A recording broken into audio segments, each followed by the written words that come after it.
Okay. Okay. So loud. All right, day one. He dropped onto a wooden table. It was set for 10 mice. The glasses, platters, and plates shattered. If you shatter something, what does that mean? Or if something Break shattered. apart into a million pieces. Yeah, that's the key point, Ace. You can break some. If you shatter, it wouldn't be in two pieces. Shatter carries with it. That's why it's a good strong verb. The idea that it's many, many, many pieces it breaks into. If it breaks. So we have here two articles. Where are they? Mercy? Oh, you weren't raising your hand? No. Okay. Two articles. Ace. A wooden table, Yes. like mine. Yes, not like mine. Quinn, you see the other one? The glass pattern. Wait, platters. Platters. That We sounds- have 5 nouns. Gosh.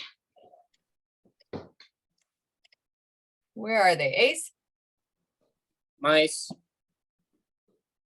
Mice is a noun. Selena, do you see one? Table, Table is a noun. 3 more. Quinn? Platters. Platters. Martha Rose? Plates. Plates. Last one. Selena? glasses, Glasses. Yeah. The glasses. 2 pronouns.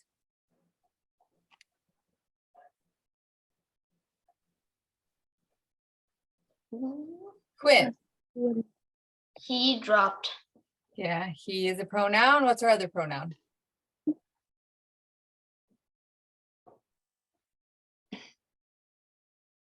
Do you know, Selena? She's really slow. I think it's it, but I'm not sure. You are correct. Oh, wow. 2 adjectives. Those are words that describe nouns.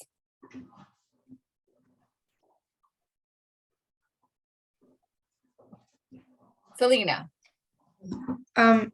Shattered, what noun is that describing?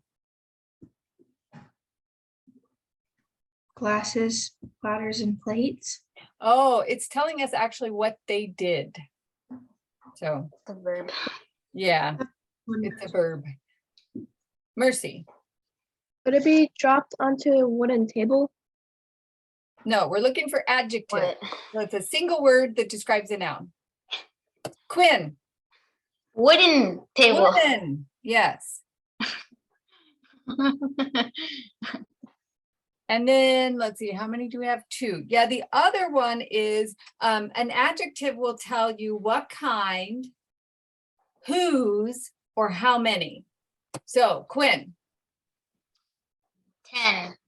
Yeah. But before I mark it, should that be the word 10? No. I mean, yes, but it's Yes. 10. Because in one word, we can write that out. And that tells us how many mice. That's why it's an adjective. 10 mice. We have 1 coordinating conjunction. Ace. I'm having technical difficulties here. I can't see your screen. You can't, that's happened before. I may or may not have pressed something, but Did you see it before? yeah, I did. Okay. That's happened to somebody else before. I Yeah, think did you happen to press something viewing options? it may come back. If it doesn't come back, just kind of flag at me. Did you press stop video? Stop. No, I did not press my stop video. Okay. Okay. I Could you don't know. try like unsharing it and then sharing it again? Yes. Nope. Last No. week it didn't work when we had the same situation, but we'll give it a try. Yeah, This- there we go. I got it. Thank you.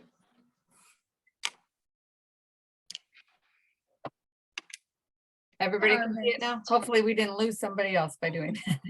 Okay. We were on coordinating conjunction. What's our coordinating conjunction? Quinn? And Yeah. I was holding my hand up the entire time. And sore. what pattern does this follow? Is it A and B or A, B, and C? Ace. A, B, and C. Yeah, so we need commas between the elements. Glasses, comma, platters, comma, and plates. So there's there's the two commas that we would have. We have two prepositional phrases here. What are they? What's one of them, Ace? Onto a wooden table. Onto a wooden table. Anybody see the second one? Mercy? Was, Nope. Remember, prepositional phrase starts with a preposition and ends with a noun. There's no verb in it. So it's not just one word, it's a phrase. Quinn, Set for 10 mice. for 10 mice, not set, but for 10 mice. Whatever. That's our prepositional phrase. That word for, just so you know, it can be a coordinating conjunction and a prepositional phrase. So you have to decide which one it is. Here it's a prepositional phrase. And the way I know is there's no verb following it. And when it's used as a coordinating conjunction, you can usually replace it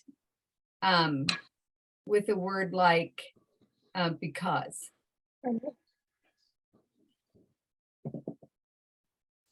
Or therefore. So, okay, our main clauses are, he dropped onto the table. It was set for 10 mice. And the glasses, plates, platters, and plates shattered. So to make our subject verb pairs, he dropped. What's the verb? Ace. Dropped. Dropped. Who dropped? He did. Quinn. Who dropped? He. He dropped. Yes. It was set for 10 mice. What's the verb? The action. Selena. Was set. Yes, was set. Good. It's a two-part verb. Who or what was set? Ace. It. It. Yep. The glasses, platters, and plates shattered. What's the verb? Ace. Shattered. Shattered. Who or what shattered?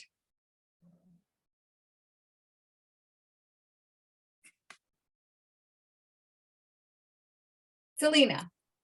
Glasses, platters, and plates. Yeah, so we have three subjects to this clause. My pencil. What words need to be capitalized? Ace. He. How come? It's at the beginning of a sentence. Yep, first word in a sentence. Mercy, what's the other one? It. It. How come? because it's the first word of sentence. Yes. Quinn, what's the last one? The How come? first word in a sentence. Yes, sir. We got our two commas. We need them after glasses and platters. We have an end mark that we need to put in. What end mark should we use? There, Quinn. Exclamation mark. A what? Exclamation mark. You think so? Actually, The it could be glasses, there. platters, and plates shattered. Yes, it depends on how strongly you want to emphasize that. What I would do if I were writing this, if I felt like it really was an exclamation, I could use an exclamation point. But what I do first is I would look back before that and make sure I didn't have a whole bunch of exclamation points already. You don't want to Yeah, no. overuse them. Reserve them for impact. Okay. Or This you can overuse them for overuse of impact. Yes. This actually should be indented here, and I didn't put in my quotation marks, which were in your book. Oh, I was thinking we needed to have those to add them in, and we don't. So I will punctuate that just so you can see it. Who is this? Asked Johnny curiously. Johnny was an important town mouse. I'm Timmy, squeaked the newcomer. What is a newcomer?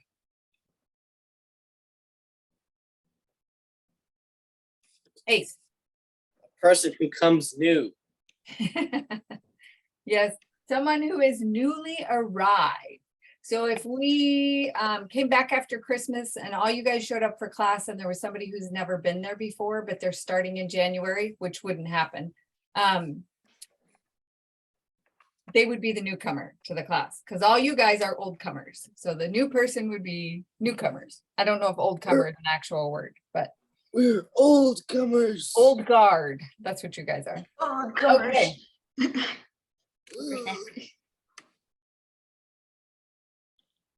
Two articles here. Where are they? Mercy An important town mouse. and important town mouse. Yeah. Quinn, The newcomer. the newcomer. So the is our article. We have 5 nouns. What are our nouns? Mm, Quinn, Johnny. that's a noun. Michael, do you see a noun?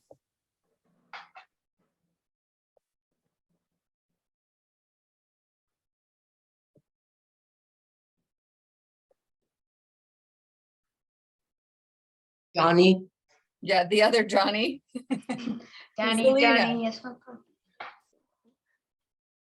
town, Normally, yes, but not in this sentence. so mouse. Mouse, yeah. Is it Quinn, like part of the Timmy. title Oh. or something? you'll see when we get to the next part of speech what it is. You accidentally found one of our adjectives. It's because town is describing the mouse. What kind of mouse is it? It's a town mouse, meaning a mouse who lives in town. Mouse of town. Quinn, Newcomer. newcomer. Da-da-da. We have one more. Who sees it? One more noun. Ace. Timmy. Yep. Timmy. One pronoun. Where's our pronoun?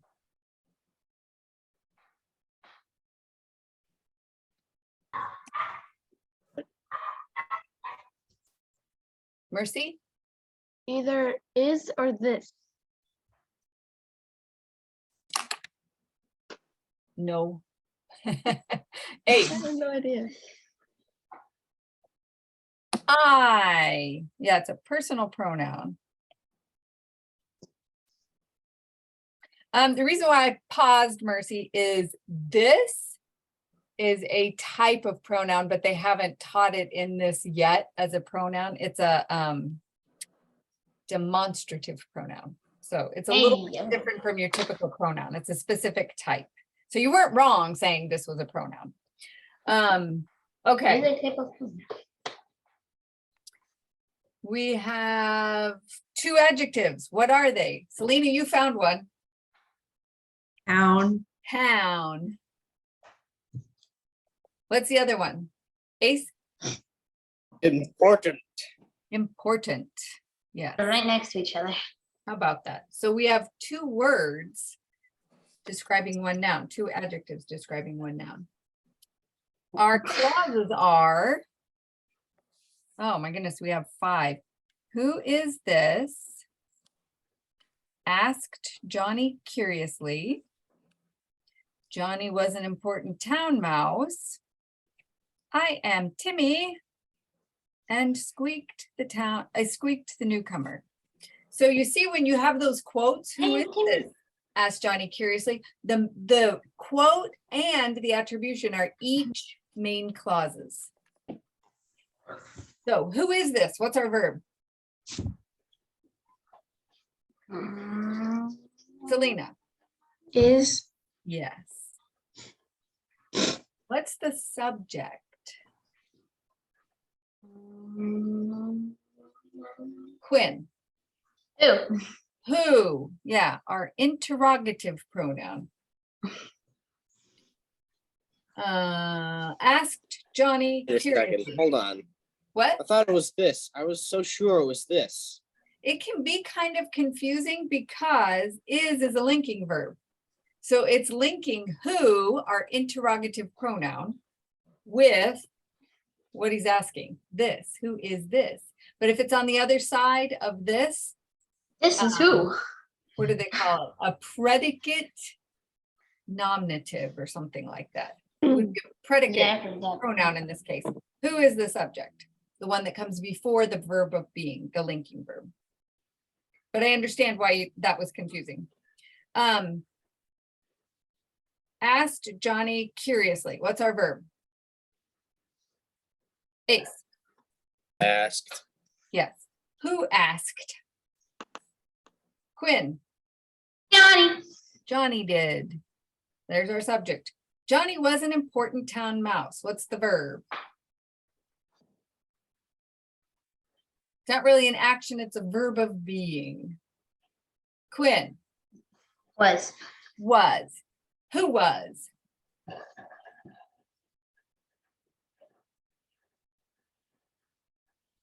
Selena. Johnny. Johnny was.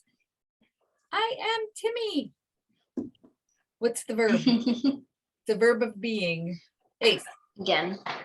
Am. Am. Who am? Quinn. I am. I am. I am Sam. I am. I am. Squeak to the And newcomer. I am. What's our verb? I am a donkey. Quinn. Squeaked. Squeaked. Who squeaked? Selena. Newcomer. The newcomer. Good. That was a lot. We have 5 things that need to be capitalized. What are they? Martha Rose. Who is How this? come? It's the beginning of your sentence. Beginning of a sentence. Selena. The first Johnny.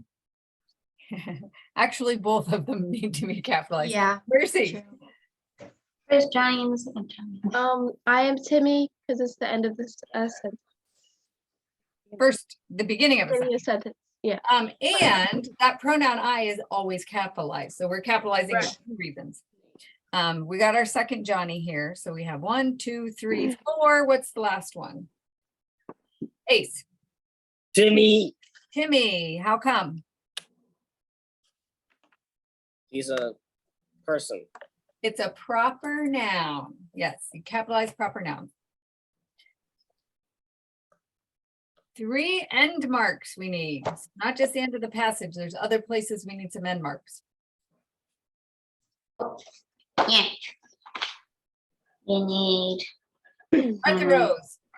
Question mark after who is this? Yep, asking a question. And that goes because what he's saying is the question. So that goes inside the quotation marks. Who is this? Ace, what's the second one? Johnny was an important town mouse, and at the end, you put an exclamation mark. Or a period. Johnny was an important town mouse.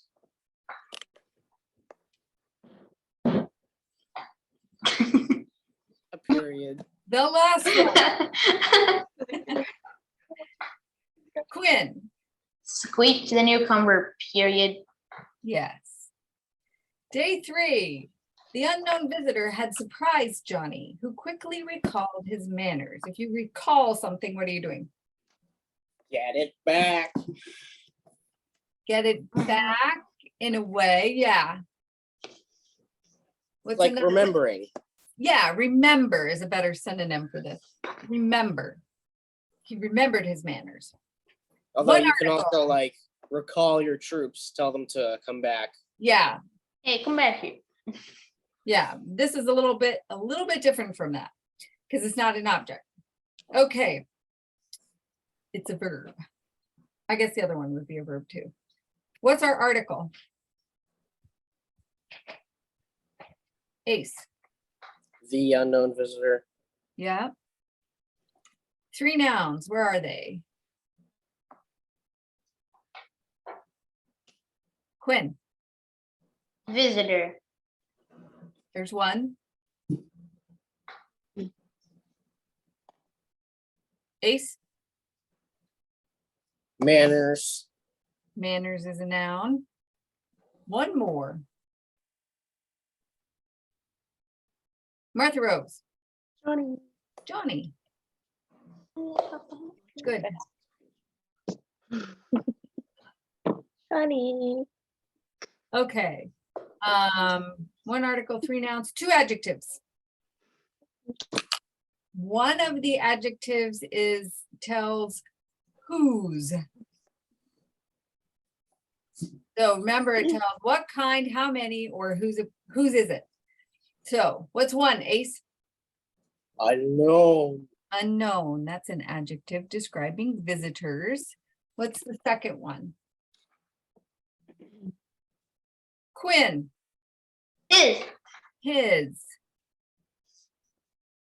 His is a pronoun, but because it's being used as an adjective, that's how we're marking it.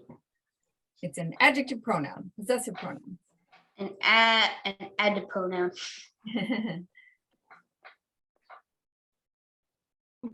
Adjective. Which clause? Where do you see it? Pretty obvious. Quinn Ooh. quickly recalled his manners. Yes. So our main clause is the unknown visitor had surprised Johnny. What's our verb there? Ace? Surprised. Had to surprise. We have a helping verb with that one to show that it's the past of the past. Who had surprised Johnny? Quinn, Visitor. a visitor. Who quickly recalled his manners. What's our verb? Ace, Recalled. recalled. And what's our subject? Quinn. Who? Who? Yeah, I didn't say here who quickly recalled because Johnny quickly recalled. But in this clause, who is referring to Johnny. So who is the subject of the clause? A lot of times with the who which clause, the who or the which will be the subject. Not always. Who is the subject? I don't know. I don't know. That's the other reason why I didn't say that. 2 things need to be capitalized. What are they? We only have 1 sentence. So tell me what needs to be and why it needs to be. Selena. Because it's the first word of the sentence. Yes, ma'am. Quinn. And Johnny, because it's a proper noun. Yes, sir. 1 end mark. How do we end this? Mercy. Period. With a period. Very good. Day 4, with great politeness, he introduced Timmy to 9 other mice who sat calmly with their lengthy tails, neckties, and jackets. How come I put Politicians. on jackets? If something is lengthy, what is it? Long. Yes, very long.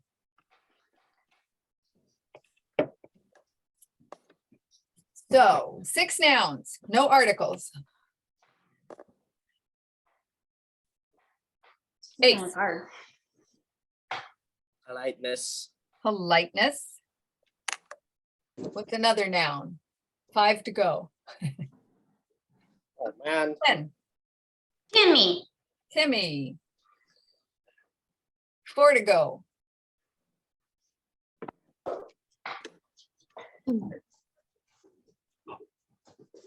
Quinn. Neckties. Neckties is a noun. Yep, Ace, Mice. mice.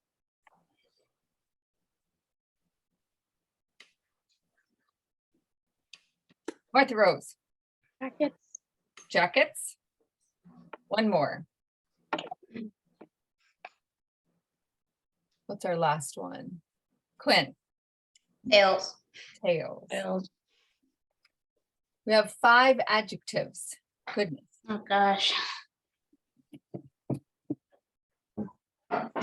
Remember, they can tell how many or whose is it. So pay attention for that. Ace. Great. Yep. What kind of politeness? Great politeness. Selena? 9. 9 tells how many, but we can write that in one word. So I'm going to write the word and then mark it as an adjective.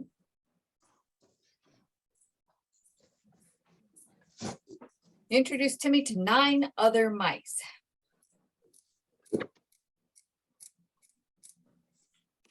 One, two. Okay, we need 3 more adjectives. Who sees them? Quinn. Other. Other, yeah. Again, describing the mice. Which mice? The other mice. Ace. Lengthy. Yeah. Observe as this pencil gets longer. 1, 2, 3, 4. One Gosh, more Lorna. adjective. Where is it? Martha Rose, do you see it? Calmly. That calmly. I didn't hear you. What's that? That calmly. No, that tells how they sat. So that's an adverb, not an adjective.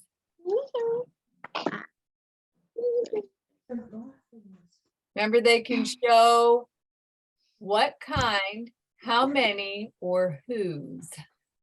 Quinn, Length. Wait, you already did that. Crap. I already did lengthy. What kind, how many, or whose? Look hard. Nobody sees it? There, belongs to them.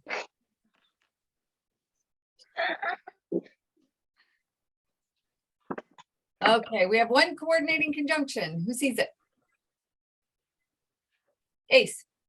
And And what pattern do we have here? Do we have an and joining 2 things, or do we have an and joining more than 2 things? So we need commas. more. More. A, B, and C. Yes, so we have their lengthy tails, neckties, and jackets. So we need 2 commas in there. And that takes out our commas. We have one who, which clause. Tell me the whole clause. Quinn, Who sat calmly with their lengthy tails, neckties, and jackets?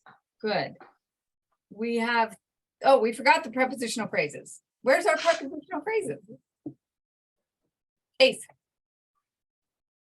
To 9 other mice. Yep, but what's wrong there? It's spelled two. Yes, we need to. the preposition to, to. You. To 9 other mice. What's another prepositional phrase? Mercy. With their lengthy tails, neckies, and jackets. Yep. And what's the third one, which is actually the first one? Ace. With great politeness. With great politeness. Yes. Okay.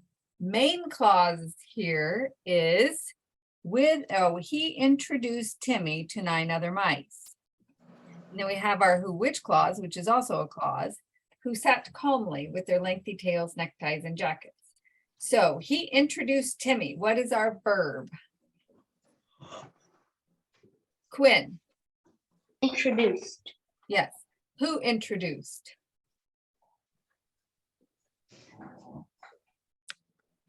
Oh, that reminds me. We must have missed, yeah, we missed a pronoun. Ace. Okay.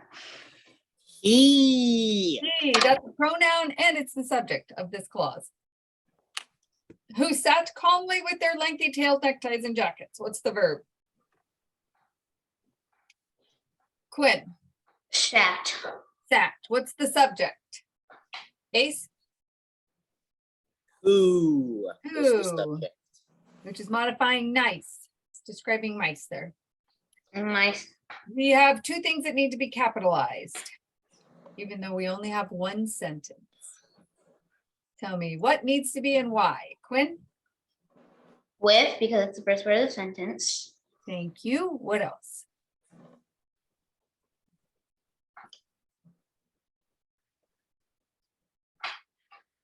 Nobody sees it? Mercy, tell me, because you're volunteering your sister. Is it like lengthy? It'd be lengthy. Nope, it needs a capital letter, so you need to think of why things need to be capitalized.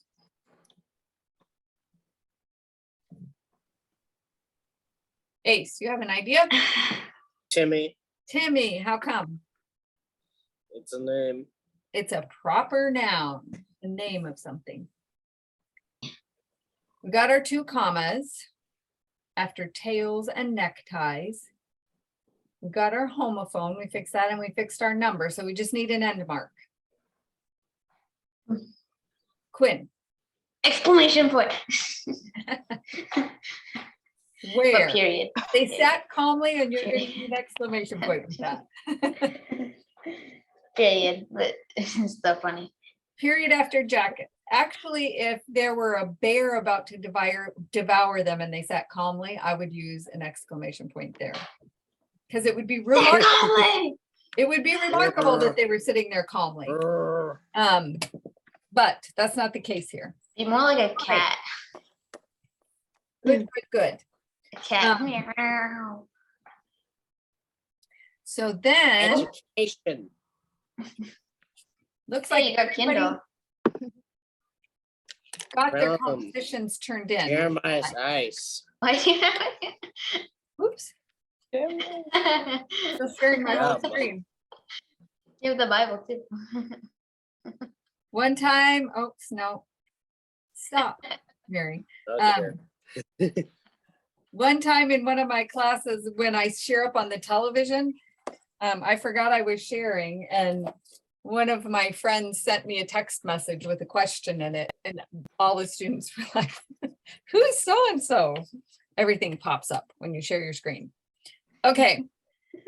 I want to stop share here. Oh man.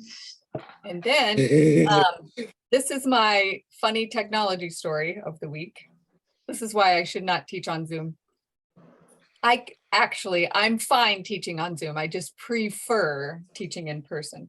But there's a way, and I don't know, I didn't on purpose do this, but I was tutoring on Tuesday and I got on before the girl I tutor. So my face was showing up kind of bigger than normal. And I normally don't look at my face when I'm on Zoom. So I was, for some reason, it caught my attention, but when I would move I had cartoon eyebrows on my face. Only thing, and I don't know how they got there. And I kept moving and it took me forever to figure out how to get these cartoon eyebrows off my face. But then I was telling the girl I tutor about that and she goes, did they like move when your face moved? And I go, yeah. And she goes, you had that all last week. I didn't know what it was. So there I was. I have a funny tech faces. story Making cartoon yesterday. faces at my student all week last week. Yesterday I was working with Unreal Engine, or no, it was the day before. Quinn, I told you about this. And Yeah. Oh, Well, like I just finished reworking something manually and it crashed after that. Oh. And I gotta do that Yeah. again. Technology is wonderful when it works. when you're about to finish, you're like And putting your it's finger horrible over when it enter and doesn't. it just crashes. Unfortunately, like for me, it just Oh, hates me. okay. Technology. So I'm going to read your stories. Yay. I Okay, printed them this no. morning for those who had them turned in this morning anyway. I think most people did. It was Christmas morning at a church in London. Everyone was sad because England hadn't any king for years, which caused much fighting amongst the people. Sir Ector, who was a respectable old knight, was in the church with his two sons, Sir Kay and Arthur. Arthur was 18 years old and Sir Kay's squire. All of a sudden, a blindingly bright light radiated in from the courtyard. A stone, which had embellished the sword in it, appeared in the center of the courtyard. Words were carved into the stone that proclaimed that whoever could remove the sword would be the rightful king of England. The archbishop announced sorrowfully, "Our king is not here," because every knight present tried without success. He planned a tournament which would take place on New Year's Eve, where he would summon all of the knights in the land to come and try their hand with the sword. On New Year's Eve, Sir Ector, Sir Kay, and Arthur were getting ready for the tournament. After Arthur helped his brother into his armor, he realized he had forgotten Sir Kay's sword, so he contritely returned to get it. There's a good ly. On his way home, he noticed the sword in the courtyard of the church, which he dislodged easily and delivered to his brother. When he looked at the sword, Sir Kay bellowed, "This is not mine. It's a sword from the stone." Arthur explained what he had done, but the people didn't believe him. "Take it to the stone and put it back," they said. He did, and every knight tried to take it out, but they could not. "Now you try, boy," said Sir Kay. When he tried, Arthur pulled it out with ease, and all the people bowed down to him, for he was the true king of England. Very good. Anybody Does anybody recognize want to guess Arthur? whose that is? Who is that? Who is it? Yours. Wait. Everybody looks, yeah, who you're pointing at might not be. So you're guessing Mercy on my. Wait. It's I guess it's him. how many names? Ace, yes. Yeah. Okay, one Christmas morning in the olden days of London, streets were covered with many people racing for church. But instead of Christmas cheer, everyone seemed gloomy. That puts a good picture in your head. England did not have a king in their country for a long time, and because of this, it caused fighting in the land. Sir Ector, an old but respected knight, claimed to have two sons, Sir Kay and Arthur. They were sitting in the White Church. Sir Kay was a young but handsome knight, and 18-year-old Arthur was his squire. As more and more people entered into the church, a sudden boom and blast of light shot through the stained glass window. There's a good strong verb. Everyone ran inside, and as they looked outside, they were surprised at what they saw. There was a white marble stone that sat along the churchyard. In the stone was a beautiful jeweled sword. It glistened in the sun, and it was almost too bright to look at. The archbishop curiously walked right up to the sight. There was a title on the stone which said, "Whoso pulleth the sword out of this stone is rightwise born King of England." Every knight dislodged trying to pull the precious sword out of the stone, but not one knight could do it. "We need a king to rule this land," the archbishop announced to his people. "We must tell every knight in this land about the sword in the stone. We must find our king." Then it was decided that on New Year's Day, all of the knights of England would come to London for the upright king to pull the sword from the stone. There was also to be a tournament, and then after the tournament, each knight would try to pull the sword from the stone. New Year's Day came. Sir Ector, Sir Kay, and Arthur headed for the tournament. Arthur helped Sir Kay with his armor. "Now hand me my sword," Sir Kay said. "The sword!" Arthur exclaimed. "It's not here." "Well, how am I supposed to fight if I don't have my sword?" Sir Kay scowled. "Go fetch it now." Arthur plowed onto his horse and cantered fast toward the inn. On the way to the inn, he passed the churchyard and saw the sword in the stone. "Oh, I can just grab that," he thought to himself. He bounced off his horse and dislodged the sword, pulling it out easily. Then he hopped back on his horse and rode back to the tournament. He handed Sir Kay the sword. "That's not my sword," Sir Kay spazzed. He took a better look at it. "Wait, that's a sword from the stone. How did you get that?" Then Arthur explained what he had done. People started gathering around, wondering how he got it. "The boy's lying," one man said. The crowd brought him to the church courtyard. They told him to put the sword back into the stone. So he did. Night after night tried pulling the sword back out of the stone, but each one failed to try. All right, then you try, said Sir Kay to Arthur. Arthur easily again pulled the sword, and everyone bowed to their new king. All hail to King Arthur, Sir Kay exclaimed. Now the kingdom rejoiced, and the townspeople were happy again. The land was held with a strong and mighty king. Good. Whose is it? You know? Who? Mercy? Me. Yeah. Okay. It was a chilly Christmas morning in London. The streets were flooding with people that were heading in the direction of the church. But instead of Christmas glee, everyone was contritely gloomy. London had been without a king for many years. Because of that, a lot of rioting and destruction occurred.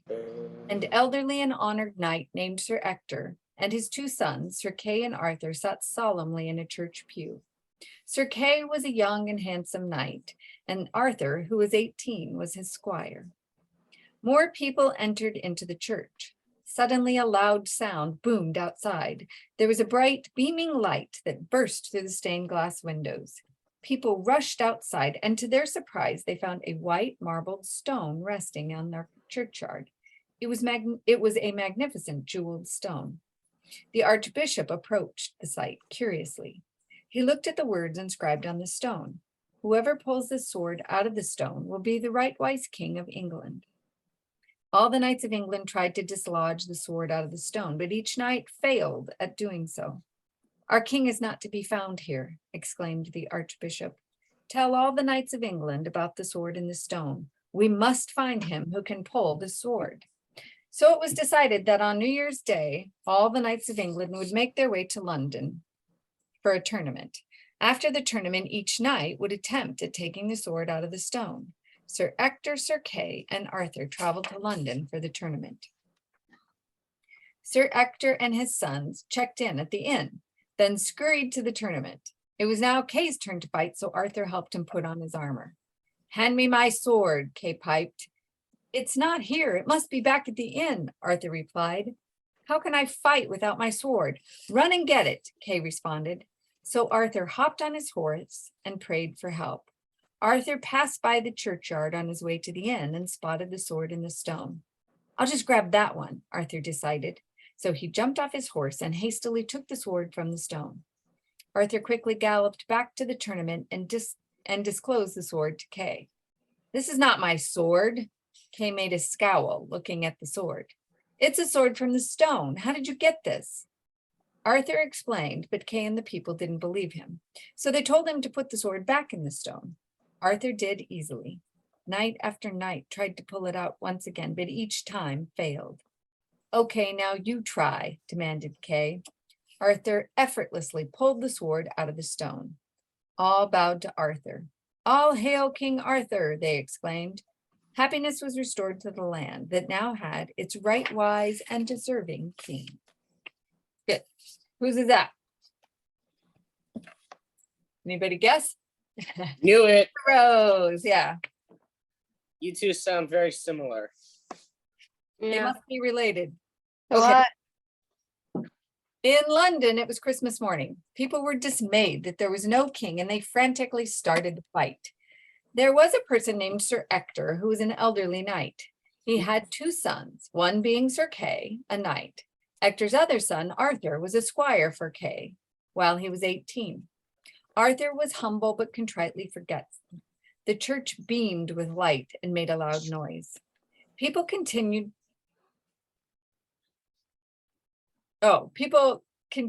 to the sword in the stone. On the stone it read, "Whoso pulleth the sword out of the stone will be the king of England." Every knight attempted to pull the sword, which would not budge out of the stone. Every knight unluckily failed. The people planned a tournament on New Year's Day.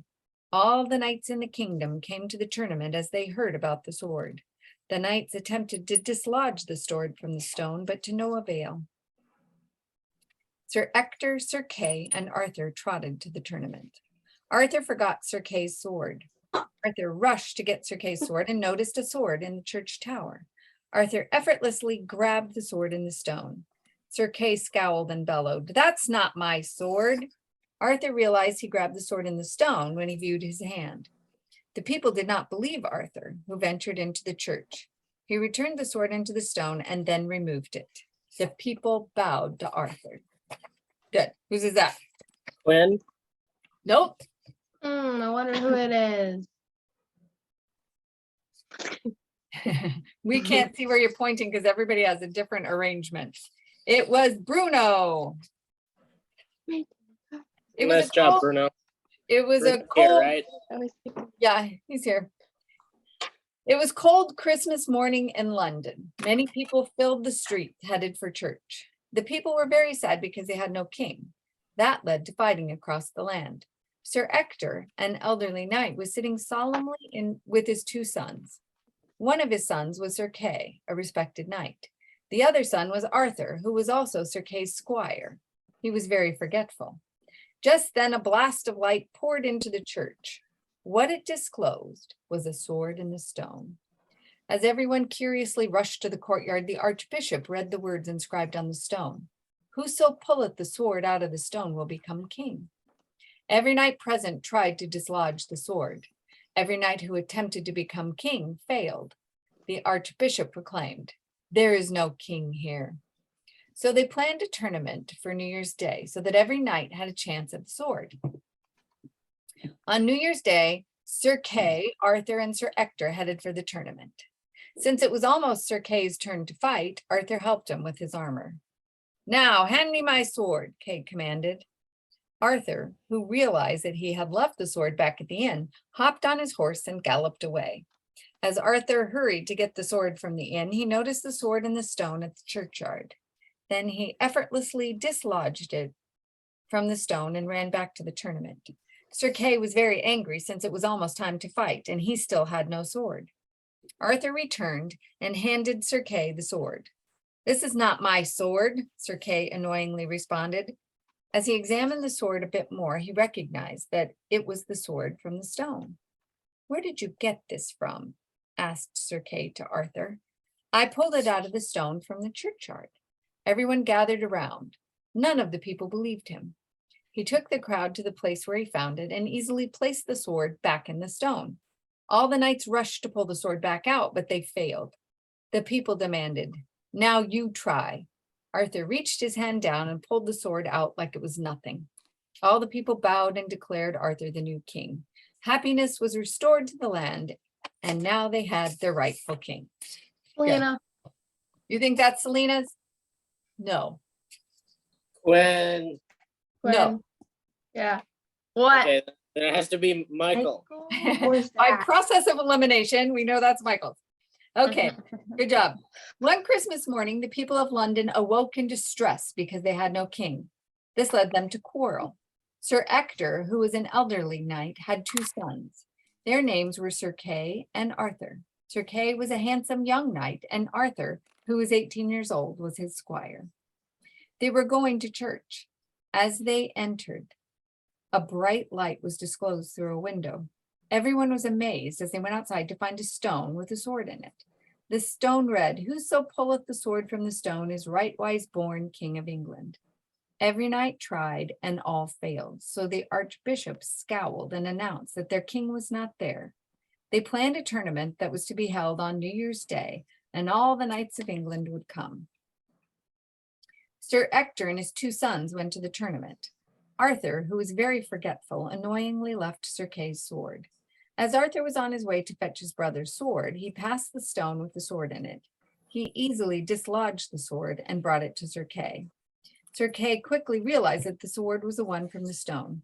The people did not believe that Arthur pulled the sword from the stone, so they all went back and made him do it again. When he succeeded, they all bowed and crowned him king. Whose is that? Quinn. Quinn. No. Zach. Selena. Yeah. Ah. Yes, Quinn, you didn't have yours uploaded at the time that Yeah, I forgot to upload it.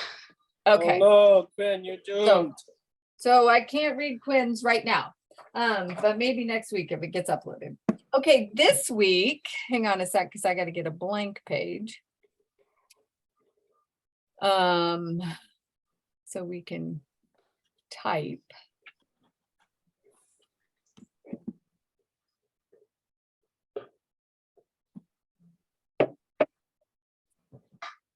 Okay, let me share my screen with you.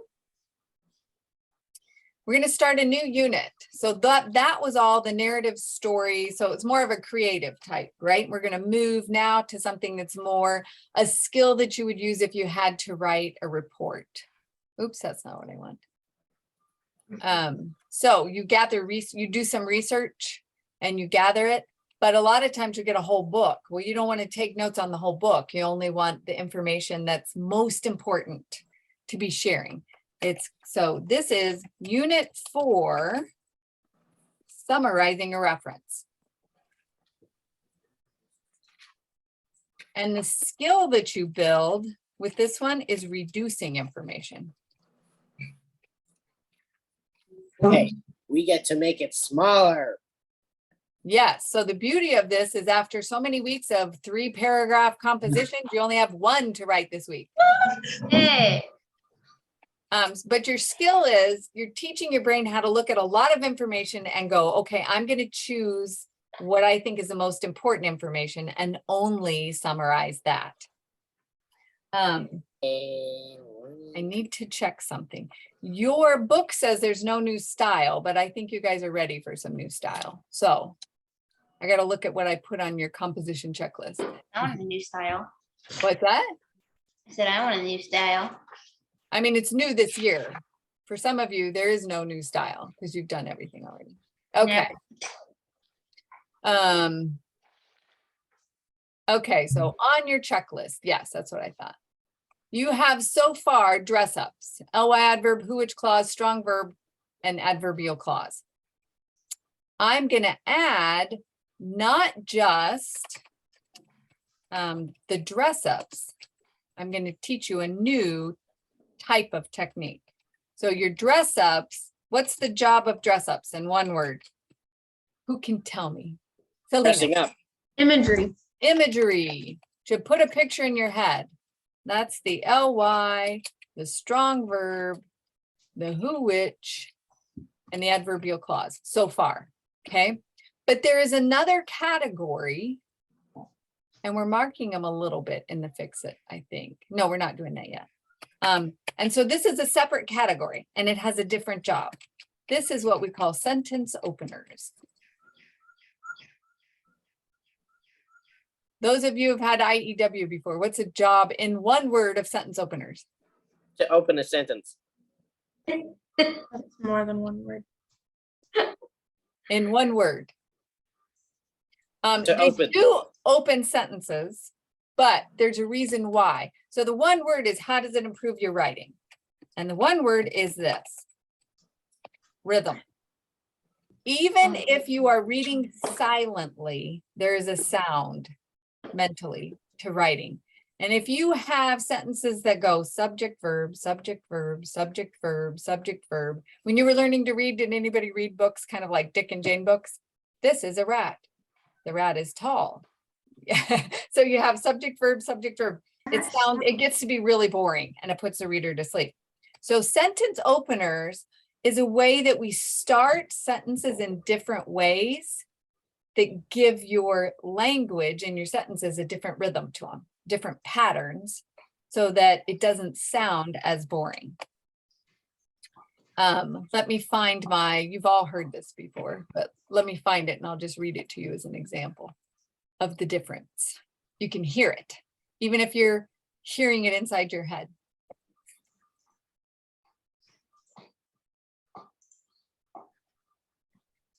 Okay, this is the one I always read. Listen as I read it. This sentence has 5 words. Here are 5 more words. 5-word sentences are fine, but several together become monotonous. Listen to what is happening. The writing is getting boring. The sound of it drones. It's like a stuck record. The ear demands some variety. Now listen. I vary the sentence length and I create music. Music. The writing sings. It has a pleasant rhythm, a lilt, a harmony. I use short sentences. I use sentences of medium length. And sometimes when I am certain the reader is rested, I will engage him with a sentence of considerable length, a sentence that burns with energy and builds with all the impetus of a crescendo, the roll of the drums, the crash of the cymbals, sounds that say, listen to this, it's important. So write with a combination of short, medium, and long sentences. Create a sound that pleases the reader's ear. Don't just write words, write music. So do you see how at the beginning it was like very boring? And then when you started changing up, so sentence openers allow you to change the rhythm and vary the length. I force you to do it by making you start sentences in different ways. So the first two that are going to be on your checklist this week that we'll learn, where did I put them?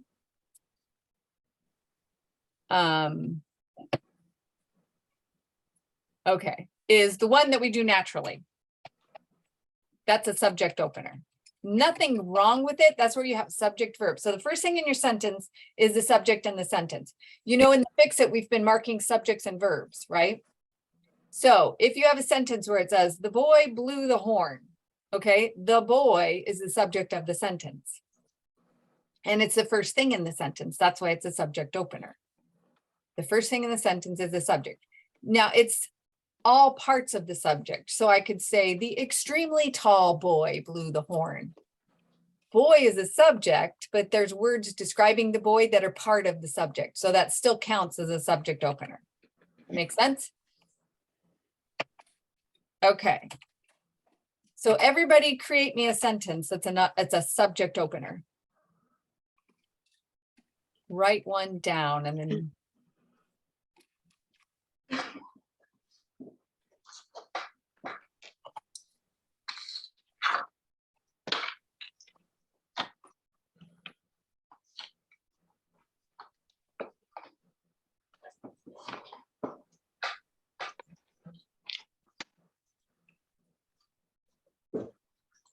my I driver. am hungry.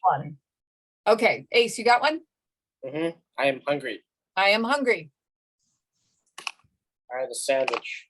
Quinn, you got one? The boy was extremely excited. The boy was extremely excited. Michael, you got one? No. Just a sentence that starts with the subject.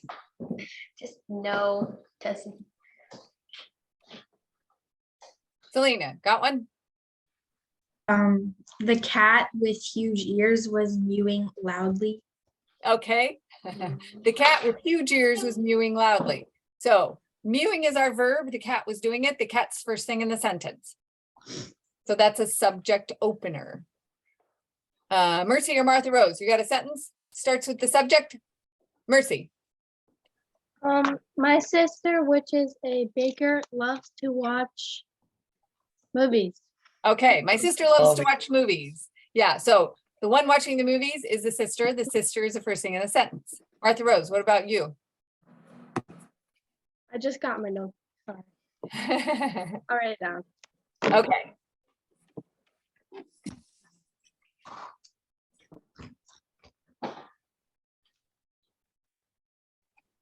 Got one yet, Michael?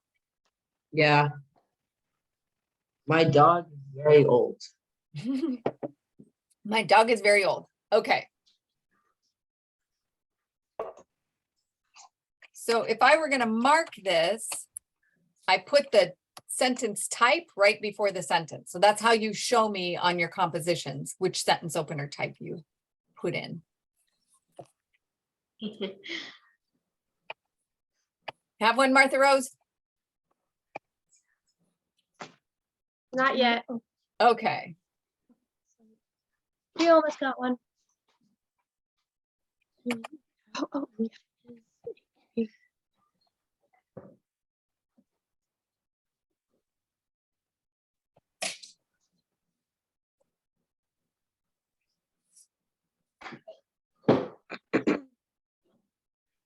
Underwater. My cat who is sassy loves treats.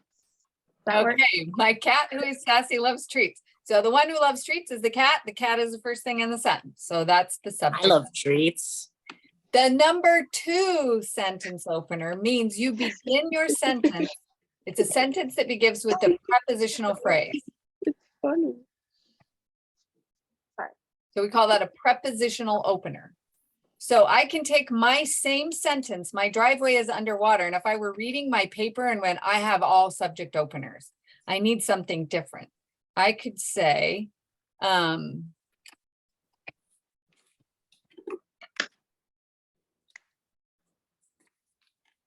because of the storm, my driveway is underwater.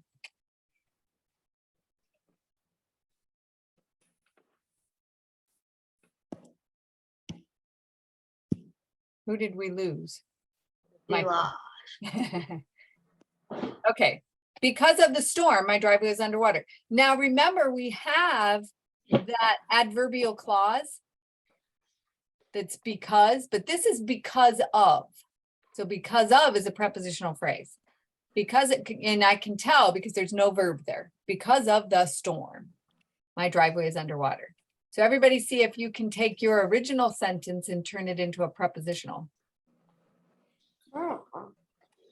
You might have to add to it like I did. But it starts with a prepositional phrase. That's where the preposition has to be.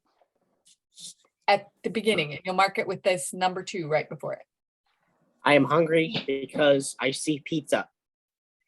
That is a subject opener with an Oh. adverbial clause in it. I am hungry because of pizza. Because of pizza, I am hungry. It has to open your sentence. Okay. Because of pizza, I am hungry. Quinn,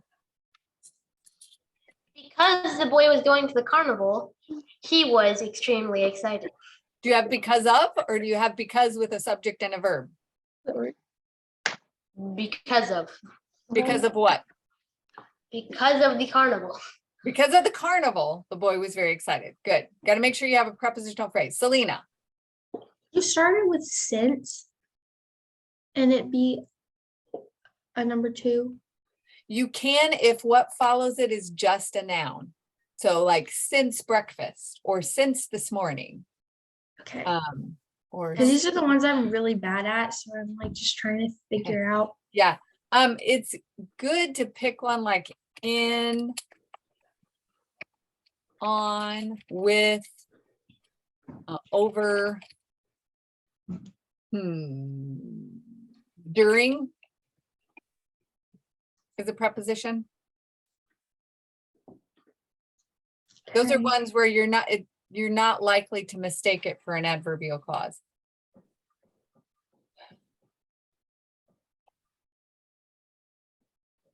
So could I say because of the cat's big ears, he was mewing loudly? Because of his big ears, yeah, the cat was mewing loudly. Or you could say, with a loud voice, the cat mewed. Yeah. Meow. Or over the roar of the vacuum cleaner, the cat mewed. Any one of those would work. Who else needs a number 2? I have a question. Martha Rose, yes. Do we have to put because of, or can we do because and just write? the No, sentence? because if you use because, you're probably gonna have a verb right after that, a subject and a verb, and then it's not a prepositional phrase, it's a clause. So, and you don't have, but you can use a preposition besides because of. That's just the one I chose. You can use in, on, over, about, aboard, upon, within, according to, during. According to Wikipedia, The preposition. There you go. We have like a whole song that we had to memorize for school to memorize all the prepositions. That's a good thing. Because Yeah. you'll always remember them, won't you? Oh, I Yes. like to wrote a remember song once. Or 10. I don't remember. how Okay. many. how. Don't how run I out of always- class time. Somebody tell me a number 2 sentence. Turn yours into a number 2. Martha Rose. Because of my cat's sassiness, he gets no treats. Because of the cat's sassiness, he gets no treats. Okay. Mercy, do you got a number 2? Wow. Around the corner, there's a Publix, which I like to go to get. Okay, good. Around the corner, there's a Publix. Around the corner, there's the Publix. Over the rainbow, there's the Publix. Publix has pizza in it. Michael, you had my cat or my dog is old, right? Meow. Yes. How can we make that a number 2? I said because my dog is very old, he is always tired. That's an adverbial clause. I maybe messed you guys up by using a because of, but how old is your dog? I don't know. Super old. Let's pretend he's 18. Okay. Okay. At 18, my dog, My Doge. very old. So there's your number 2. At 18, it's a preposition. See how that works? So Yeah. you have only one paragraph this week, but in each paragraph, you're going to have all the style you normally have, plus you're going to mark one subject opener and one prepositional opener. Here's the rules for prepositional or for openers as we learn more and more. Okay. One of each per paragraph. There's only one paragraph, right? As possible, yeah. But this is a rule that applies forever, so sometimes you have more than that. One of each per paragraph as possible. And the reason why it says as possible, you only have 2 and you need a minimum of 4 sentences for a paragraph at your level. Minimum of 4. So, but we're gonna eventually learn 6 different ways to open a sentence. So if you have a paragraph that has 5 sentences, you don't have to add a sentence just to have 6 sentence openers. It just means for however many sentences you have, 4 or more, they each have to start in a different way. Also, sometimes people who are really prolific writers who have a lot to say, so you have to have at least one of each per paragraph as possible. And if you have more than 6,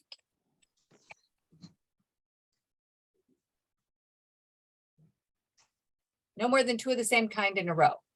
And right now that's hard to do just because you only know 2 sentence opener types. But once we know a lot more of them, you just want to make sure. The point of that is once you know 6, say there's 6 different ways to open a sentence. Is everybody listening?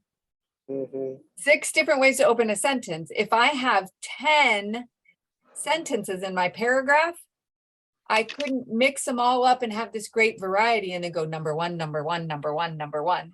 So it would sound like really great all the way through and at the end kind of fizzle out and sound boring because you use the same sentence opener type. But if we have this rule, no more than 2 of the same kind in a row, that will keep you from making that mistake. That make sense? Mhm. Okay, so go in your book to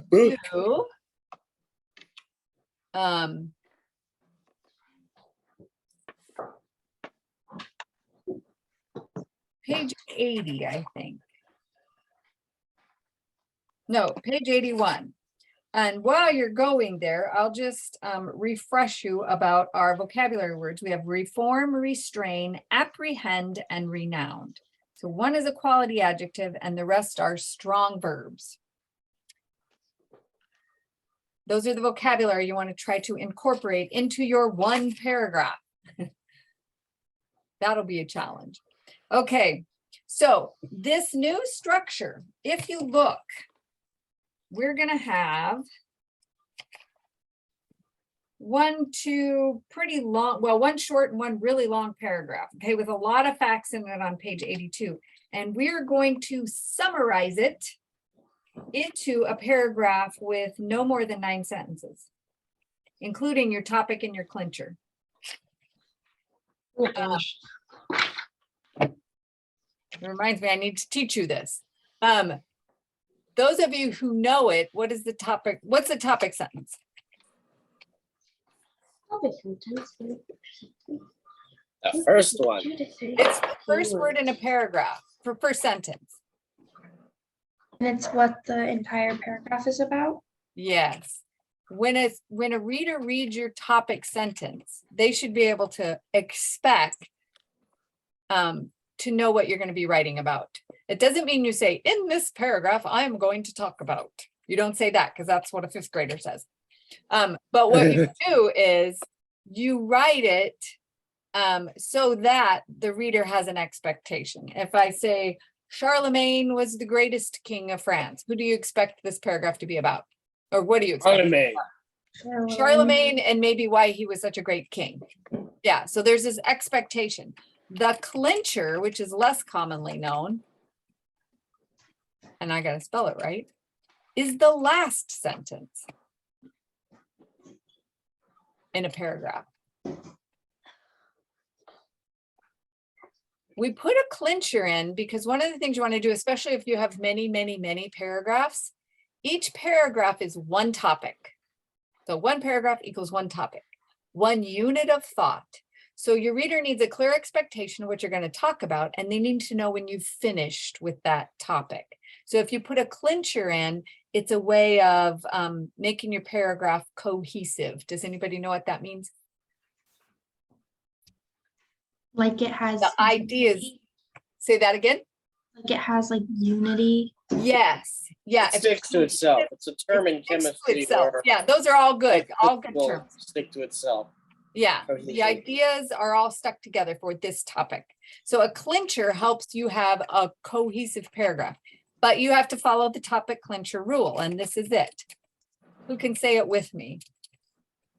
Topic sentence at The clincher sentence must repeat or clincher. reflect 2 to 3 key words. Put them in bold. Go, Selena. Topic The topic sentence and the sentence, clincher Clincher sentence sentence must Must repeat repeat or reflect reflect 2 to 2 3 to 3 2 to 3 words. key 2 minus 3. words. put them in bold. So I know Yes. you on purpose repeated or reflected. Say it again. The topic sentence Topic and sentence the clincher and the sentence clincher sentence must must repeat repeat or or reflect reflect 2 minus 3 key key words. words. Put them in bold. And Please. put them in bold. Yeah. So by repeating or reflecting 2 to 3 keywords, that's what gives that cohesion to your paragraph. Now we say repeat or reflect. Repeat means you use the same word in both sentences. Reflect could be maybe in one, you have Einstein, and in the clincher sentence, you say scientist. So the scientist is referring to Einstein. It's reflecting Einstein. Quinn. Does anybody remember the sign language thing to that? Like we made a little sign thing up. Do it for us. The topic sentence and the clincher sentence must repeat or reflect 2 to 3 key words. Good. Yes, exactly. It does help you remember that. So if you look in your book on page 81, there's this paragraph that gives you an example of it. Charles Martel, called Charles the Hammer, ruled the Franks from 1719 to 741. He received his nickname because of his persistent determination. He won the throne despite many enemies attempting to stop him, even throwing him in jail. When he was ruler, Islamic armies conquered Spain and planned to take his kingdom as well. However, Charles defeated the invading armies and repeatedly attacked them in the famous Battle of Tours. Thus, he was given the title by which he is remembered, Charles the Hammer. So you see in your first sentence, you have Charles the Hammer, and in your last sentence, you have it repeated, Charles the Hammer. So that repeats or reflects. A thing to remember is key words. So was is not a key word. It is not a key word. The is not a key word. Okay? People can be So here's the strategy for summarizing. Think of it this way. Some arrives. You're going to choose some of the facts, but not all. So as we read through our source document to make the outline, it's still going to be 3 keywords per line, but you're not going to include every fact. You have to choose which facts you want to include. And the way you choose is which ones are interesting or important. Who decides whether they're interesting or important? Me. You, yeah, when you do it for another teacher, like a science teacher or history teacher, they may disagree with you, but for the purposes of my class, you get to be boss of what's interesting or important. Like But explosions. you can't include every fact. You have to limit it to, you're gonna have a topic sentence, 7 facts, no more than 7, and then your clincher. So you'll have 9 sentences, but one is your topic sentence and one is your clincher sentence. So as we read through the source document, what I want you to do is put just a little tiny check mark over the facts that you think are interesting or important. And that's what will make it to your keyword outline, those facts, okay? When you put them in your outline and you go to write, if you want to move the order around of how you present your facts, you can move the order around. Okay, so here's our thing. Here's a fun fact about Charlemagne. I don't have positive confirmation of it, but my grandma told me and my mom told me that our family is descended from Charlemagne. So Whoa. your English teacher is royalty Hey. and should be treated as such. Okay, Charlemagne, whose name means Charles the Great, is one of the most famous rulers of the Middle Ages. He was born in AD 742. He was the son of King Pepin the Short. How'd you like that name? Pepin the Short.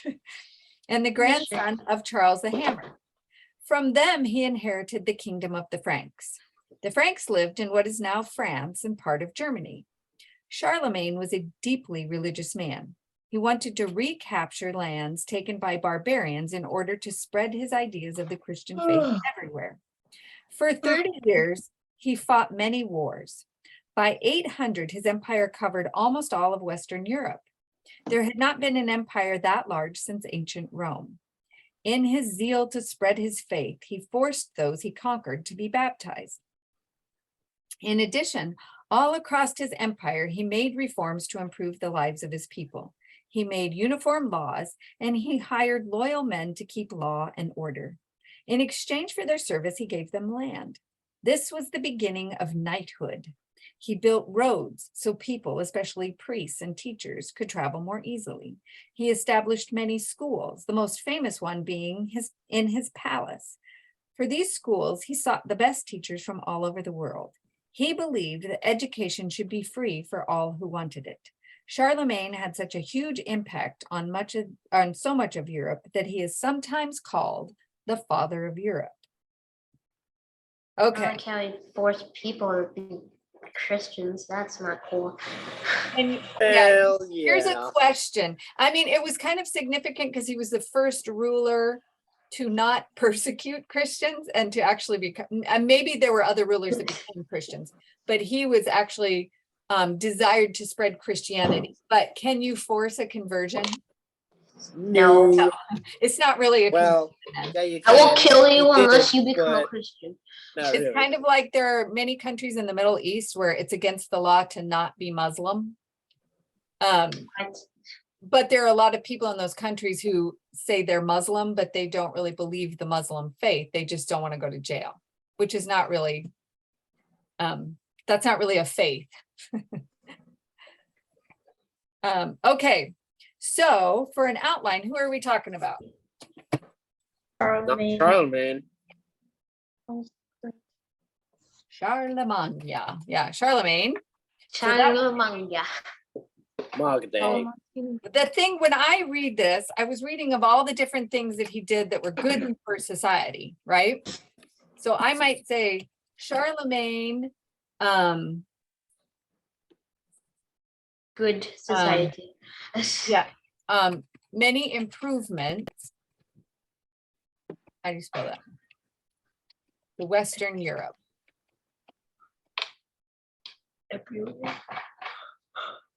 Okay. And the way they did things. So I'm looking for facts that support my topic now from that thing. Okay. He introduced Christianity. Now, do I have to, it wasn't the most effective way of doing it.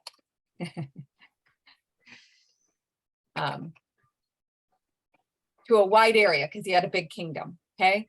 Was the most effective way of doing it? Do I have to go into detail when I'm summarizing about how he had kind of a silly way of spreading Christianity? Forcefully. I don't have to. I don't have to include that because I'm summarizing right now, right? Summarizing. Yes. I like that. Gotta summarize. Oh, I want to mention that he,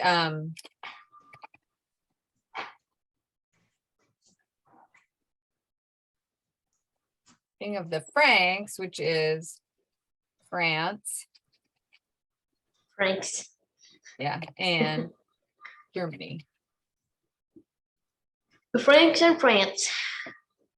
Okay, so, but what I'm kind of interested in is the reforms that he made. Uniform laws. And what did that do?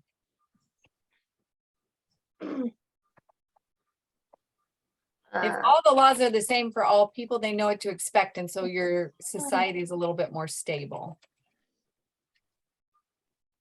Okay. What else did he do?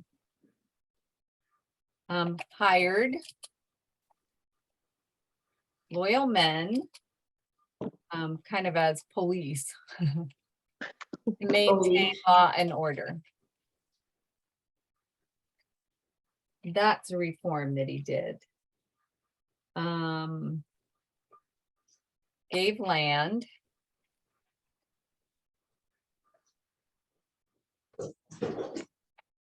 To the people, I'm trying to think of people who have had his favor, who served him. So that's my smiley face. Now, do you have to choose the same facts as interesting or important that I did? No. No, you can choose different facts. In fact, it makes it much more interesting to read the compositions if we all have different things that we think are interesting or important. He gave land to people, which was the beginning of knighthood.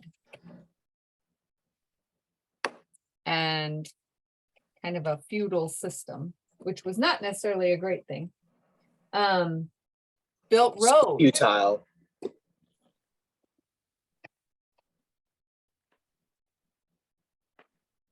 Which united his kingdom because people could get around. And then I only get one more fact.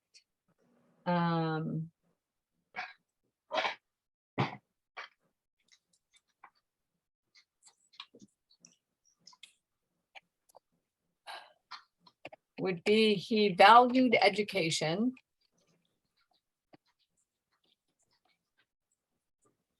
And created schools.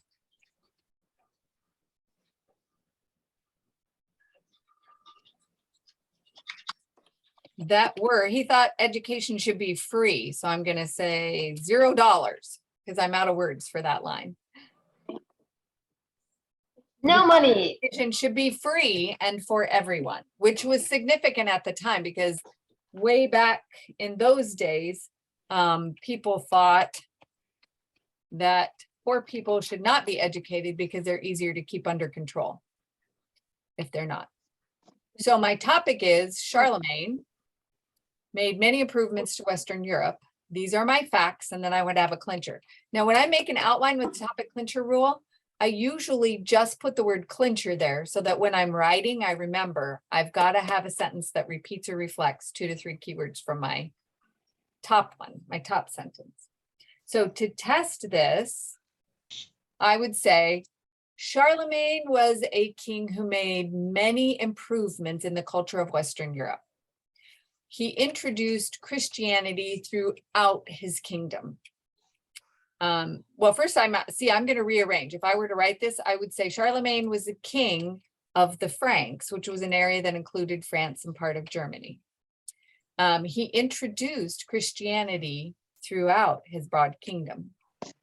He helped stabilize the culture by creating uniform laws, and then he hired loyal men to act as police to enforce those laws. In reward for service, he gave land to his helpers, and this was the beginning of knighthood in Europe, the system of knighthood. Charlemagne united his kingdom by investing in building roads so that people could travel easily and get from one place to another within that kingdom. He also valued education and felt that schools should be free for all people, and he created many schools. And then I would have a clincher about Charlemagne's wonderful impact on the culture of Western Europe. See how that works?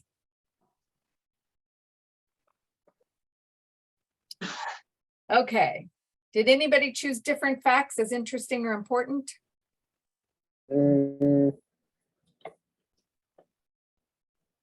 So what you're going to do is you're going to write one paragraph about Charlemagne. Hang on one sec. I'm going to show you your composition checklist. So you see, it is one paragraph. So here we have follows the topic clincher rule in bold. So those words that are repeated or reflected should be in bold. I'll be able to tell them apart from your vocabulary words because your vocabulary words are in the middle of a paragraph. This is in your first and your last sentence.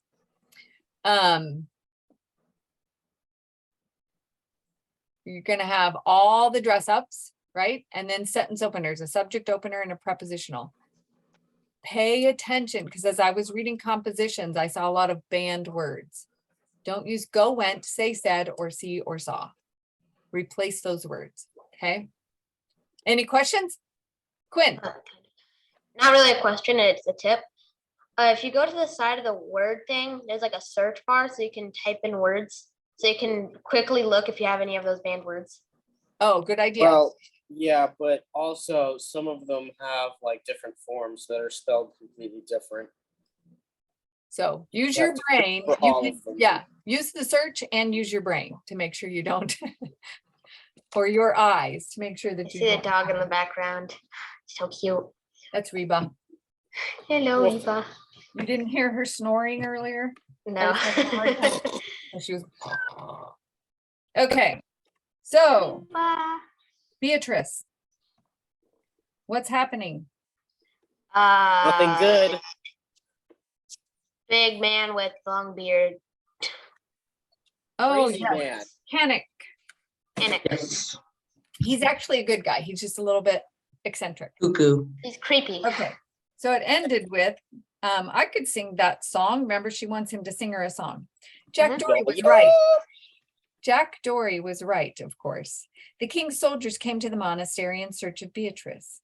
They came that very day, and it did not take them long to learn that the girl had indeed been there and that Brother Edic had been the one to find her.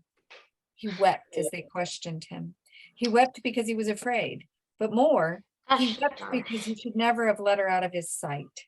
He should have gone with her. Listen, you crooked-eyed man, said one of the soldiers, I will get the whole truth out of you. This child, this girl, she could read and write? Yes, said Brother Edic. Then she's the one whom the king wants, said the soldier. It's her. It was here in this moment that Brother Edic remembered being a young man, standing before Father Cadus and saying these words. These words were given to me. Say them, Father Cadus had said. There will one day come a girl child who will unseat a king and bring about great change, said the young Brother Edic. Your words will be entered into the chronicles of sorrowing, said Father Cadus. It had been one of Brother Edic's first prophecies, and he had not thought about them since. But now suddenly he understood them. It was Beatrice. The words of the prophecy had been about Beatrice. Yes, he said, raising his head and looking the soldier in the eye. She is the one. The soldiers searched the monastery, every inch of it, and when at last they had gone, Brother Edic gathered parchment, a quill, a flint, a candle, and he put them in a satchel. He heard his father's voice. Oh ho, the great soldier prepares for battle. Yes, said Brother Edic to his father, who was not there, who was long dead. I do. He went to the kitchen and asked Brother Antoine for a handful of maple candies. For the girl, said Brother Antoine. Brother Edic nodded. You will not find her, said Brother Antoine. Perhaps not, said Brother Edic, but I will try. Brother Antoine shook his head. Your task is to illuminate the chronicles. Your task is to listen for the words of prophecy. It is not for you to intercede. If you leave, Father Cadus will not let you return. Nonetheless, said Brother Edic, I will intercede. At least I will attempt to intercede. Brother Antoine shook his head again, slowly, sadly, but he gave Brother Edic all the maple candies in his possession, candies that he had held in reserve for some time, candies in the shape of flowers and birds and leaves and crescent moons and stars, and also, of course, candies in the shape of small, bewildered people. He filled the pockets of Brother Edic's robe. Before he left the monastery, Brother Edic went into the room of the Chronicles of Sorrowing. He looked through the book until he found those words he had spoken when he was young. There will one day come a girl who will unseat a king and bring about great change. Yes, there they were, written in Father Cadus's hand. Brother Edic shook his head in wonder. He picked up the quill and wrote his name and the date beside the prophecy, and then these words. On this day I did go in search of the one of whom this prophecy speaks, a child named Beatrice, a girl who can read and write, a child who has caused me, and also a goat named Answelica, to believe in love and tenderness and some greater good. Eh, Next to his words, Brother Edic wrote, or Brother Edic drew a small, a new illumination, a mermaid. And then he walked out of the room with the Chronicles of Sorrowing, out of the monastery and into a field filled with blooming elderhist. The yellow flower bowed and brushed against him as he walked past. Coward, he heard his father say, you surely do not have the makings of a soldier. You belong nowhere but with the monks. Where I belong, said Brother Edic aloud to no one, to everyone, to his father and to the flowers, is with Beatrice. He went to the first inn, and there he found that the man who wanted his confession written was dead, and that Beatrice was, of course, gone, and that Jack Dory was gone, and the goat gone also. On the floor of the room in which they had all been, there was an ink stain that looked like a map of some other kingdom, some other world, a different place entirely. And did you see them go? Brother Edic asked the innkeeper's wife when he raised his eyes from the ink on the floor. I know nothing at all, she said. It does not matter who questions me. I know nothing. Did I watch Jack Dory lead that monk and that goat into the dark woods? I did not. Did I see that Jack Dory held a sword? I did not see it. Did the little monk leave this parchment behind? Not to my knowledge, he did not. I do not know where it came from, do I? And the innkeeper's wife handed Brother Edic the piece of parchment. So she's trying to tell him where they are without acting like she knows anything. He held it before him and read the words that had been marked through. I have killed. And the words that remained. Once there was a mermaid. Once there was a mermaid. Once there was a mermaid. The same words had been written over and over again and again. I know nothing of anything, said the innkeeper's wife. Nor do I, said Brother Edic. Nor do I know anything of anything, but I thank you. And so Brother Edic headed to the dark woods in the direction that the innkeeper's wife had pointed after she told him again and again that she knew nothing at all. It was evening. The sun was setting, sending out long rays of light that set the whole world on fire.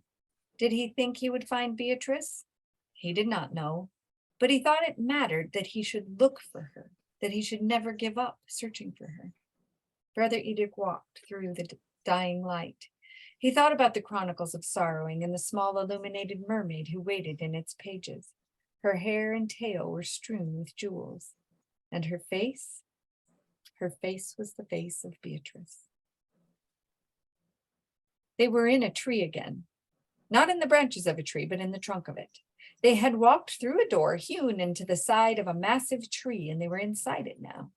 For the rest of his life, Jack Dory would remember the wonder of it, what it was like to open a door and enter another world, a world hidden inside of the world he already knew, the impossibility of it, the rightness of it. Inside, in the snug hollow, there was a rough-hewn table and chair, a bed among the tree roots, and bearskin rugs on the floor. Oh, said Beatrice, it's beautiful. Sit, said the man named Canik.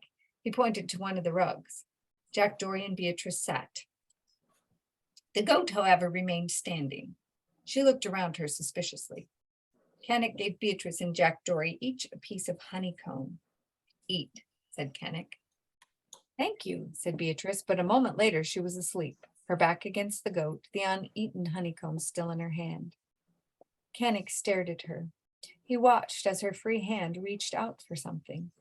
The goat lowered her head, and Beatrice took hold of her ear. So, she's dressed as a monk, said Cannick. Her head is shaved, and yet her name is Beatrice. Aye, said Jack Dory, and yet she is Beatrice. He took a bite of the honeycomb. It was sweet and dense. He looked at Cannick, his great beard, his unlined face, his huge hands resting loosely upon his knees. Beatrice trusted him, and as for the goat, she was not trying to kill the man, which evidenced some degree of trust, he supposed. Jack Dory said, she can read, and she can write. Cannick nodded. The king is looking for her. We're not going toward the king at all, but rather away from him. I believe the king wants to harm her. Kings, said Cannick, do not know what they want, except for one thing, of course. They want to keep being kings. The piece of honeycomb slipped from Beatrice's hand. She kept hold of the goat's ear. So, said Cannick. So, said Jack Dory. The monks of the Order of the Chronicles of Sorrowing shaved her head and dressed her in monk's robes, but they were afraid to harbor her.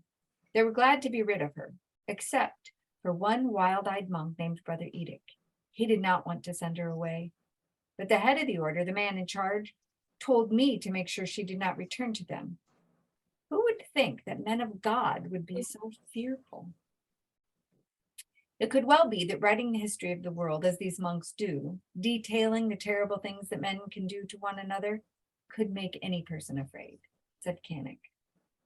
Answellica's eyes were closed, but she made a small snort that sounded like agreement. Beatrice, said Cannick very quietly. Oh, Beatrice. Beatrice, agreed Jack Dory. He liked to say her name. Cannick leaned forward. He put his face close to Beatrice's. Answellica opened her eyes and regarded the man coldly. Careful of the goat, said Jack Dory. You may be certain of it, said Cannick. I have a great deal of respect for that goat. Why do you stare at her so? Said Jack Dory. Only to learn her face, said Cannick. I have looked at many faces in my lifetime, and most I have looked past, never seeing them at all. Now I am attempting to make up for it. I'm working to truly see. There was a bee buzzing around Jack Dory's head. He held out a finger and the bee hovered near it, humming, and then it flew past him and went to Cannick and disappeared into the depths of his beard. Cannick leaned back. He smiled. Who was this man that a Granny Bibspeak bee would hide in his beard? Who are you? Said Jack Dory. Cannick, as I said. Aye, said Jack Dory, as you said. Cannick nodded. He put his hand to his beard and he stroked it. From somewhere inside his whiskers, the bee hummed. Yeah, she dreamed. She dreamed in the warm hollow of a great tree. She dreamed beside a man with a beard that came down to his knees. She dreamed before a boy with a sword propped up against his leg. She dreamed leaning against the warmth of a goat. She dreamed to the sound of a bee buzzing. What did she dream? She dreamed of herself. She watched from a distance. She watched herself standing in front of a tutor. She watched herself looking down at the seahorse in the tutor's hand. A seahorse, said the tutor, a horse of the sea. Does it live? Beatrice asked. It is dead, said the tutor. Make it live again, said Beatrice. I cannot do that, Beatrice. The tutor had dark, curly hair. Balanced atop his head was a circle of daisies. The tutor did not know that the flowers were there. Beatrice's brothers were off to the side laughing. They had put the daisies on the tutor's head. They thought him an overly solemn man, and they felt it would do him good to be made a fool. Aesop and Rowan thought that everyone should be made a bit of a fool. Aesop, Rowan. Beatrice looked down at herself from the height of the dream. She saw that her hair was long, auburn. The sun shone upon it. The world was so bright. How could it be that the sun would shine as a nightmare unfolded? The seahorse was in the tutor's hand, and then it was in Beatrice's hand, and she saw it had only one eye. Is he made so? The daisies atop the tutor's head trembled. Aesop and Rowan laughed. The light shone down. Rowan's hand jostled the tutor's elbow. A soldier burst into the room. The seahorse fell. Beatrice watched it twist through the air, turning and turning. It hit the ground and bounced once, twice, 3 times. Make it live again. She watched the great sword of the soldier fly through the air. Light flashed off the blade of it. The tutor fell to the ground, and Beatrice went down on her knees beside him. She screamed once. Rowan and Aesop fell atop her. Daisies were strewn on the floor. Blood was everywhere. She pretended to be dead. The sun, unbelievably, continued to shine. The soldier said, "It is done." And she knew his voice. It was the voice of the man in the dark room at the inn. Not far from her head was the seahorse. It shone as if it were made of gold. She heard someone say her name, Beatrice. Who was calling her? Beatrice. She wanted to answer, but she could not. Beatrice. She opened her eyes. And we have to stop there. No. The rest next week. Remember, next week we're in person at the Geneva Community Center. And my book's all about cliffhangers and I'm reading right now. Ugh, We'll finish it next week. it's a really depressing book, actually. Not the whole book, but we'll keep going. There will Miss be Mary. a happy ending because I don't read, well, I don't often read books without happy endings. I prefer books with happy endings That's it. or Have some type of redemptive quality. you ever read Long Walk to Water? Yes. It's a really good book. It's kind of depressing. I like you. Everything in it, it's like everything's finally going good, and then it's like, oh, yeah, no, it's not going good. There's a lot of places in the world where life They is had to like jump, that. So, they had to jump into the water with crocodiles, and there were soldiers shooting them while they had to swim across the river, and they were drowning and dying for the crocodiles, and they were getting shot at. yes. That reminds me, my life is much better than that, but you know, my driveway's flooded and I have to walk Yeah. through the flooded area to go get my mail in my croc. It Crocodiles. Well, wasn't a crocodile, but I saw very distinctly little alligator footprints going across my driveway. eh, So oh no. I would have burned the house. it's my adrenaline going when I go get my mail. Okay, so if you don't have any questions, I'll see you next week in person finally. Alrighty? Hey, finally. Alrighty. Okay. Watch that. Alrighty. Have a good week. Watch the rivers. Watch your Hi, streets, thank so we you. talk afterwards. Okay, bye. Bye-bye. Bye.